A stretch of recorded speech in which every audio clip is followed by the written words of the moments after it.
From garbage to gold. Every morning at 4:30 a.m., before the city stretched awake, Rafiq pushed his rusted cart through the narrow streets. The wheels screeched like they were complaining about life, but Rafiq never did. He was a bagger, a man who collected garbage, bottle by bottle, scrap by scrap. People barely noticed him. Some held their noses.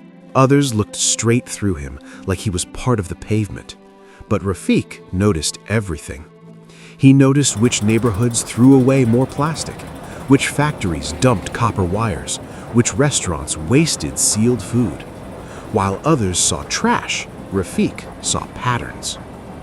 At night, in his one-room shack, he sorted what he collected with obsessive care. Plastic here, metal there, paper stacked neatly. He learned prices by asking scrap dealers questions they never expected a garbage man to ask. Why does this metal cost more today? What happens to plastic after you buy it? Most laughed. One old dealer didn't. That man explained recycling chains, exporters, and middlemen. Rafiq listened like his life depended on it, because it did. The first turning point. One day, Rafiq noticed something strange. A nearby electronics shop dumped broken circuit boards daily. To most people, they were useless. To Rafiq, they were heavy. He discovered they contained gold traces. The scrap dealer paid him triple for them. That night, Rafiq didn't sleep. He realized something dangerous and exciting. The poorest man was standing on the most ignored resource. Thinking beyond survival. Instead of collecting everything, Rafiq became selective. He focused on high-value waste, e-waste, metals, recyclable plastics. He saved every extra coin, skipping meals, ignoring comforts. After 2 years, he bought a second cart and hired another bagger, then another. People laughed harder now. "Look at the garbage king," they mocked. Rafiq smiled and kept counting. From cart to company.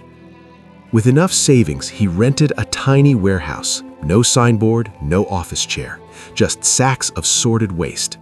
He cut out middlemen and sold directly to recycling plants. His profit multiplied. Then he did something no one expected. He educated other baggers. He taught them sorting, fair pricing, cooperation. Together, they formed a waste collection network. What the city once called filth became a supply chain. The millionaire moment. 10 years after pushing that squeaky cart, Rafiq signed a contract with a manufacturing company that needed recycled raw materials. Steady supply, large volume. The numbers on the paper didn't feel real. When his accountant finally said, "You're officially a millionaire," Rafiq laughed so hard he cried. Not because of the money, but because the same hands that once dug through garbage now signed checks that changed lives. Full circle. Rafiq didn't leave the streets. He built schools for baggers' children, safety programs, fair wages, dignity.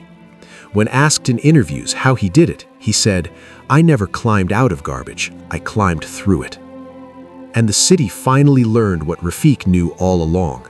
Nothing is worthless, only misunderstood.